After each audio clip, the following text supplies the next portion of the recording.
Hello everyone, welcome back to the channel. అందరూ ఎలా ఉన్నారు, ఏం చేస్తున్నారు, నాతో కామెంట్స్ లో షేర్ చేసుకోవడం మర్చిపోవద్దు. నేనైతే బాగున్నాను. So welcome back to another day in my life. ఇది last vlog the continuation. Last వీడియోలో అసలు ఆర్థరైటిస్ అంటే ఏంటి, అమ్మకి ఏ ఆపరేషన్ జరిగింది, మా ఎక్స్పీరియన్స్ ఎలా ఉండింది, అదంతా కూడా నిన్నటి వీడియోలో షేర్ చేశాను. సో ఇప్పుడు దాని కంటిన్యూషన్ వ్లాగ్ అయితే చూస్తారు.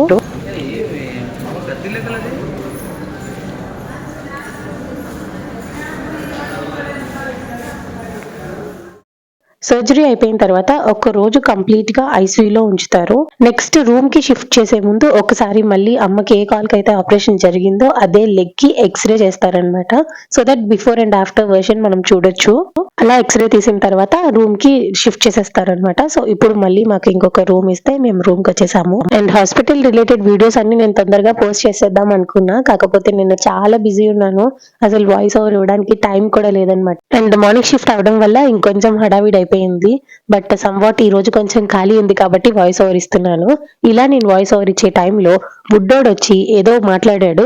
ఏం మాట్లాడాడో మీరే వినేయండి. యాక్చువల్గా అయితే అమ్మమ్మకి బాగాలేదు, అందుకే అమ్మమ్మ హాస్పిటల్లో ఉంది, నేనైతే ఇంట్లో ఉన్నా. అమ్మ అయితే మధ్యాహ్నం పూట వచ్చి మధ్యాహ్నమే వెళ్ళిపోతుంది. అందుకే నాకు అమ్మ అంటే ఇష్టం కూడా, అందుకే నేను అమ్మతో పాటు వెళ్తానని చాలా కానీ అంతే. అప్పుడు అమ్మ నన్ను తీసుకెళ్ళేవాడు. రాత్రి పూట పడుకుని పోయి మళ్ళీ మధ్యాహ్నం అమ్మ వస్తే ఆడుకొని లాస్ట్ వీడియోలో చెప్పాను కదా, నేను ఒక 1-2 hours కి ఇంటికి వెళ్ళి మళ్ళీ వెంటనే వచ్చేసేదాన్ని అని. అండ్ ఈ ఓవరాల్ జర్నీలో నేను ఒకదాన్ని అమ్మతో పాటు ఉన్నానండి.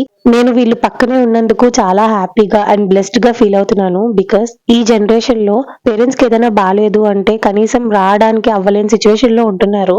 బట్ నేను వీళ్ళు పక్కనే ఉండి అంతా నేను చూసుకున్నాను కదా, చాలా హ్యాపీగా అనిపించింది. చాలు ఈ జన్మకి, ఇంతకన్నా ఏం కావాలి చెప్పండి. ఎప్పుడైనా పేరెంట్స్ కి బాగాలేదు అంటే we have to take it as a responsibility. మనమే వాళ్ళని చూసుకోవాలి, మనకన్నా బాగా ఇంకెవ్వరూ చూసుకోరు. బుడ్డోడు అలా మాట్లాడుతుంటే అయ్యో వాడు నన్ను బాగా మిస్ అయ్యాడే అని అనిపించింది. కానీ ఆ టైంలో మాత్రం ఆ మిస్సింగ్ ఫీలింగ్ వాడి ఫేస్ లో అస్సలు చూపించలేదు. చాలా స్ట్రాంగ్ ఉండేవాడు. అండ్ రివర్స్ లో నాకు చెప్పేవాడు, ఆడపిల్లలు చాలా ధైర్యంగా ఉండాలి, జాగ్రత్తగా వెళ్ళి జాగ్రత్తగా రా మమ్మీ అని. వాడి మాటలకే నేను షాక్ అయిపోయి మురిసిపోయేదాన్ని. ఆఫ్టర్ అ లాంగ్ డే మళ్ళీ ఇప్పుడు ఇంటికి అయితే వస్తున్నా. ఇక్కడ 6 వరకు ఉండి 6 o'clockకి మళ్ళీ బ్యాక్ టు హాస్పిటల్.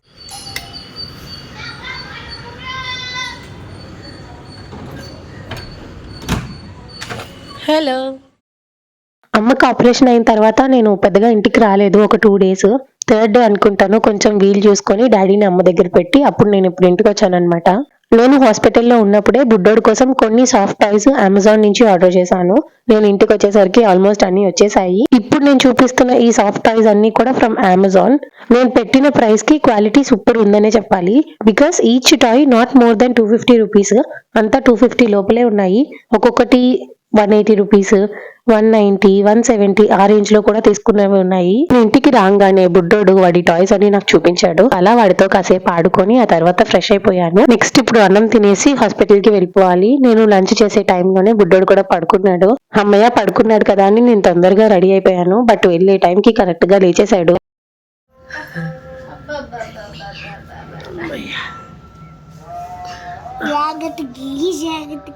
అలాగే సరే బాబు,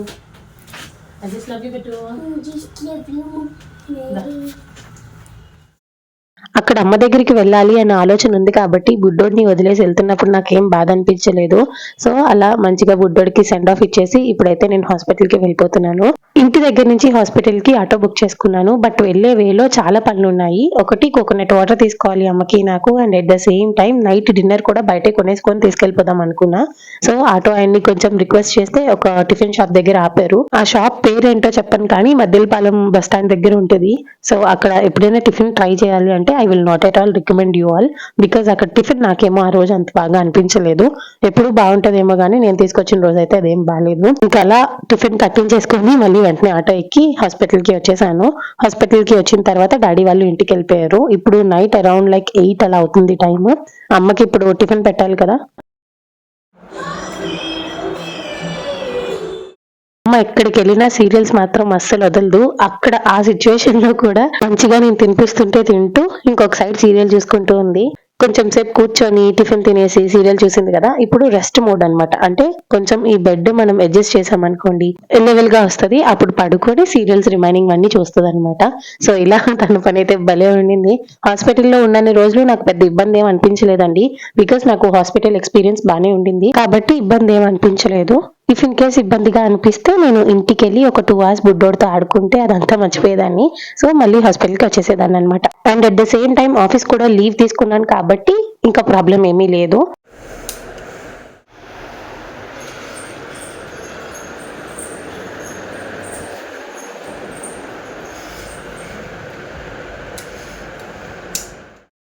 నేను ఒక కంప్లీట్ డే వీడియో లాగా అక్కడ షూట్ చేయలేదు. జస్ట్ స్నిప్పెట్స్ లాగా నాకు వీలైనప్పుడల్లా వీడియో షూట్ చేసేదాన్ని. ఎగ్జాక్ట్ గా ఆపరేషన్ అయిన 3 డేస్ కి ఇది. నార్మల్ గా అయితే ఫిజియోథెరపిస్ట్ వచ్చి ఎక్సర్సైజెస్ ఏవో చెప్పి నించోబెట్టి వాక్ చేపించేవాళ్ళు. బట్ లాంగ్ వీకెండ్ వచ్చింది కదా, republic day, Saturday and Sunday. So ఆ లాంగ్ వీకెండ్ వల్ల చాలా మంది డాక్టర్స్ రాలేదన్నమాట. సో అప్పటికి 3 డేస్ అయిపోతుంది. ఎలాగా అని చాలా చూశాను. అంటే లైక్ నాకు కొంచెం మెడికల్ ఫీల్డ్ లో బుర్ర ఉంది కాబట్టి కొంచెం ధైర్యం చేసి ఇంకా అమ్మని నించోబెట్టేశాను అనమాట. Look at our happy faces. చాలా హ్యాపీ అయిపోయానండి. ముందే చెప్తున్నాను, నాకు మెడికల్ ఫీల్డ్ ఐడియా ఉంది కాబట్టి నేను కొంచెం రిస్క్ చేశాను. బట్ అలా రిస్క్ ఎవరు చేయొద్దు. నించోబెట్టడమే కాదు, ఇనీషియల్ గా ఒక 2 స్టెప్స్ కూడా వేయించాను అంతే. ఆ తర్వాత మళ్ళీ కూర్చోబెట్టేశాను అనమాట. సో అలా అమ్మనైతే నా చేతితో నేనే మళ్ళీ ఇంకొకసారి నడిపించాను. అమ్మ చిన్నప్పుడు వాళ్ళ అమ్మో నాన్నో నడిపించుంటారు. ఇప్పుడు నేను నడిపిస్తున్నాను. చాలా హ్యాపీ దానికైతే. సో మొత్తానికి అలా ఒక 2 స్టెప్స్ వేయించిన తర్వాత వెంటనే మళ్ళీ పడుకోబెట్టేశాను.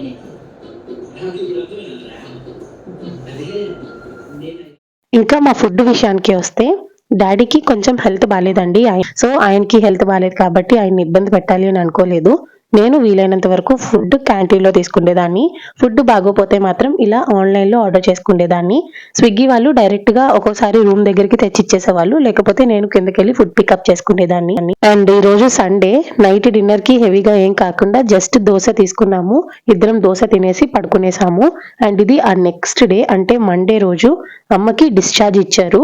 డిశ్చార్జ్ ఇచ్చారనే విషయం నాకు ముందే తెలుసు కాబట్టి నేను ఎలా ప్లాన్ చేసుకున్నానంటే, హాస్పిటల్లో కొన్ని ఐటమ్స్ ఉన్నాయి లైక్ బెడ్షీట్స్, తర్వాత అమ్మకి ఎక్స్ట్రాగా తీసుకెళ్లిన డ్రెస్సెస్, మన రిలేటివ్స్ ఎవరో ఒకరు వచ్చినప్పుడు ఫ్రూట్స్ తీసుకొస్తారు కదా, అవన్నీ హాస్పిటల్లోనే ఉన్నాయి. సో నేను ఏం చేశానంటే ఒక బ్యాగ్ లోని అవసరం లేని వస్తువులన్నీ పెట్టేసి నేను ఇంటికి వెళ్ళేటప్పుడు ఆ బ్యాగ్ తీసుకెళ్ళిపోయాను అనమాట. సో దట్ అమ్మని హాస్పిటల్ నుంచి ఇంటికి తీసుకెళ్లేటప్పుడు నా దగ్గర ఎటువంటి లగేజ్ లేకుండా ఫ్రీగా నేను అమ్మని హ్యాండిల్ చేయడానికి ఉంటుంది కాబట్టి నేను ఇలా ప్లాన్ చేసుకున్నాను.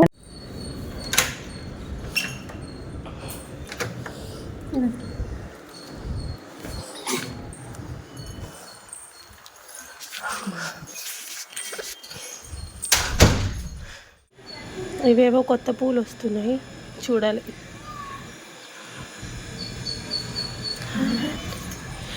నాకు ఇష్టమైన ఎంతో ఫేవరెట్ శంఖం పూలు వస్తున్నాయి. కట్ చేయడానికి ఇక్కడ ఎక్కడి నుంచి కట్ చేయాలో తెలియట్లా. చిగురు వస్తుంది. శివయ్యకి ఎంతో ఇష్టం ఈ పూలు. మళ్ళీ అది వస్తుంది. చాలా వచ్చాయి. లోపల నుంచి కూడా చూస్తే చాలా వచ్చాయి. ఈ 1 వీక్ ఇంటికి వచ్చానే కానీ నా మొక్కల్ని చూడడానికి కుదరలేదు. ఈ రోజు కొంచెం ఫ్రీ ఉన్నాను, ఎందుకంటే అమ్మకి డిశ్చార్జ్ ఇచ్చేస్తున్నారు కాబట్టి కొంచెం అంత టెన్షన్ భయం ఏం లేవు అనమాట. అందుకని ప్రశాంతంగా ఉందని చెప్పి కొంచెం సేపు మొక్కల దగ్గర కూర్చున్నాను. సడన్ గా నాకు శంఖం పూలు కనిపించాయి. నేనైతే షాక్ అయ్యాను. బికాస్ నేను మొక్క ఏం వేయలేదు, దాని అంతా అదే చెట్టు వచ్చేసి మంచిగా పూలు వస్తున్నాయి. దట్టు నాకు మండే కనిపించడం ఇంకా హ్యాపీగా అనిపించింది. బికాస్ శివయ్యకి శంఖం పూలు అంటే చాలా ఇష్టం. ఈవెన్ నాకు కూడా భలే నచ్చుతాయి, ఎందుకంటే ఆ వైబ్రెంట్ కలర్స్ చూడడానికి బాగుంటది కదా. సో అలా శంఖం పూలు చూసి షాక్ అయ్యి మీకు కూడా వీడియోలో చూపించాను. ఇంకా చూసారు కదా, నేను ఇంటికి వచ్చేసరికి అత్తయ్య లంచ్ ప్రిపరేషన్ ఆల్మోస్ట్ కంప్లీట్ అయిపోయింది. అండ్ మార్నింగ్ బ్రేక్ఫాస్ట్ కోసం ఉప్మా చేసింది. ఇంకా రాగానే ఫ్రెష్ అయిపోయి ఇప్పుడు ఉప్మా తింటూ ఇంకొక పక్క శివయ్య పాటలు వింటున్నాను.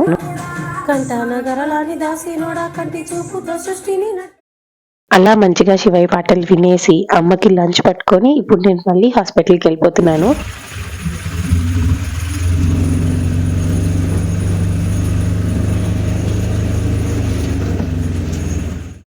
డిశ్చార్జ్ చేసే ఒక 2 అవర్స్ ముందు అనుకుంటాను ఫిజియోథెరపిస్ట్ వచ్చి ఇప్పుడు అమ్మని నడిపిస్తున్నారు. అమ్మకి యాక్చువల్ గా డిశ్చార్జ్ సాటర్డేనే ఇస్తానన్నారు. బట్ నేనే ఒప్పుకోలేదన్నమాట. ఎందుకంటే ఆపరేషన్ థర్స్డే జరిగింది. ఫ్రైడే ఈవినింగ్ ఐసీయూ నుంచి రూమ్ కి షిఫ్ట్ చేశారు.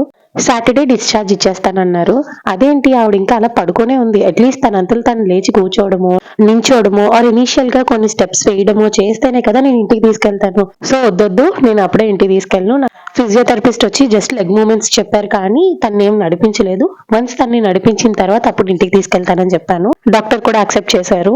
సో అందుకనే మాకు ఇలా డిలే అయిందనమాట. This was the reason why అమ్మ ఒక 1 వీక్ వరకు హాస్పిటల్లో ఉండిపోయింది. అమ్మని కాదండి, ఎవరైనా సరే ఏదైనా ఆపరేషన్ చేయించిన తర్వాత వెంటనే ఇంటికి తీసుకెళ్ళిపోవద్దు. వాళ్ళ కండిషన్ స్టేబుల్ గా ఉన్న తర్వాతే ఇంటికి తీసుకెళ్ళండి. ఇంటికి తీసుకెళ్లిన తర్వాత మళ్ళీ వాళ్ళకి అక్కడ పెయిన్ వచ్చి మళ్ళీ హాస్పిటల్ కి తీసుకొచ్చి ఈ తలనొప్పి అంతా ఏం పెట్టుకోవద్దు. నేను అన్ని విషయంలోనే ఆలోచించాను కానీ ఒక్క విషయం మాత్రం నేను ఆలోచించలేదు. అదేంటి అన్నది ఇప్పుడు కాదు, నెక్స్ట్ వీడియోస్ లో నేను చూపిస్తాను, చెప్తాను కూడా. ఇంక ఇక్కడ మీరు చూడండి, ఎక్స్రే చూపిస్తాను. అమ్మకి ఆపరేషన్ చేయించక ముందు కాలు ఎలా ఉండింది అని, ఆపరేషన్ అయిన తర్వాత కాలు ఎలా ఉండింది అనేది చూపిద్దాం అనుకున్నాను కానీ ఎక్స్రే డాక్టర్ దగ్గర ఉంది, అందుకనే చూపించడానికి కుదరలేదు. సో ఇక్కడ జాయింట్స్ దగ్గర చూసారు కదా ఎంత గ్యాప్ వచ్చేసిందో, అంత గ్యాప్ అసలు ఉండకూడదు అనమాట. అందుకనే వెంటనే టీకేఆర్ చేయించడం జరిగింది. టీకేఆర్ అంటే టోటల్ నీ రీప్లేస్మెంట్ అనమాట. ఆపరేషన్ కూడా సక్సెస్ఫుల్ గా జరిగిపోయింది. ఇంకా ఇప్పుడైతే నాకు డిశ్చార్జ్ ఇచ్చేసారు, ఇంటికి వెళ్ళిపోతున్నాము. హాస్పిటల్లో ఉన్నన్ని రోజులు ఒక ఎత్తు అయితే ఇంటికి వెళ్ళిన తర్వాత ఇంకొక ఎత్తు. అదేంటి, what are the things we faced అనేది నేను డెఫినెట్ గా మా ఎక్స్పీరియన్స్ నెక్స్ట్ వీడియోస్ లో షేర్ చేసుకుంటాను. And by the way, last వీడియోలో టోటల్ నీ రీప్లేస్మెంట్ సర్జరీకి అమౌంట్ ఎంత అవుతుంది ఓవరాల్ గా అని చెప్తాను అన్నాను కానీ చెప్పడానికి కుదరలేదు కదా. సో అమ్మకి మొత్తం సర్జరీ చేయించడానికి టోటల్ గా అయితే 2,50,000 అయ్యిందండి, with all the other expenses. అంటే ఇక్కడ ఒక విషయం చెప్పాలి, my dad is a ex government employee. So ఆయన గవర్నమెంట్ మెడికల్ కార్డ్ మీద ఈ ఆపరేషన్ చేపించాము. టోటల్ ఎస్టిమేషన్ అయితే గవర్నమెంట్ కార్డ్ మీద 2,06,000 ఎంతో ఇచ్చారు. But other expenses like needles కి, ఆపరేషన్ టైంలో యూస్ చేసే కాటన్, గ్లౌజెస్, మాస్క్స్, ఇవన్నిటికి మనమే ఎక్స్ట్రాగా పే చేయాలన్నమాట. దానికి అరౌండ్ 3,000 అలా అయింది. అండ్ మేము ఫుడ్ బయటనే తీసుకున్నాం కాబట్టి ఫుడ్, ట్రావెల్ ఛార్జెస్, ఆపరేషన్ టైంలో ఏదో బెల్ట్ తీసుకొని రమ్మన్నారు, దానికి ఒక 3,800 ఎంత అయింది. కమింగ్ టు మెడిసిన్స్, అవి మెడికల్ కార్డ్ లో ఇంక్లూడ్ అవ్వలేదు కాబట్టి మేమే పే చేసాము. సో అలా ఓవరాల్ గా ఇవన్నీ తెలియని ఖర్చులండి, బట్ ఎక్కువ ఖర్చు ఇక్కడ అయిపోతుంది అనమాట. సో మొత్తం ఓవరాల్ బిల్ అయితే 2,50,000 అయింది. ఓన్లీ ఇంప్లాంట్స్ కోసం మాత్రమే దాదాపుగా ఒక 1 lakh అండ్ చేంజ్ ఎంతో పడింది. ఈ మొత్తం ఆపరేషన్ కి ఇంత బిల్ అయ్యింది. సో ఈ విషయం లాస్ట్ వీడియోలోనే చెప్దాం అనుకున్నాను కానీ మర్చిపోయాను, అందుకనే ఈ వీడియోలో చెప్తున్నాను. సో యా, ఇంటికి వచ్చేసిన తర్వాత నెక్స్ట్ డే నుంచి what are the things we faced అనేది నేను రేపటి వీడియోలో షేర్ చేస్తాను. ఈ వీడియోని ఇక్కడతోనే ఎండ్ చేస్తున్నా. ఐ హోప్ మీకు ఈ వీడియో నచ్చిందని అనుకుంటున్నాను. నచ్చినట్టయితే లైక్ చేసి మీ ఫ్రెండ్స్ అండ్ ఫ్యామిలీకి షేర్ చేయండి. అండ్ ఛానల్ ఎవరైనా ఫస్ట్ టైం చూస్తున్నట్టు సబ్స్క్రైబ్ చేసుకోవడం మర్చిపోవద్దు. సబ్స్క్రైబ్ చేసిన వెంటనే బెల్ ఐకాన్ లోని ఆల్ ఆప్షన్ కనుక క్లిక్ చేసినట్టయితే నేను ప్రతిరోజు పెట్టే వీడియో నోటిఫికేషన్స్ అన్ని మీ వరకు వచ్చేస్తాయి. సో ఇంత ఇవాళ వీడియో, మళ్ళీ నెక్స్ట్ వీడియోలో కలుద్దాం. అంతవరకు బాయ్.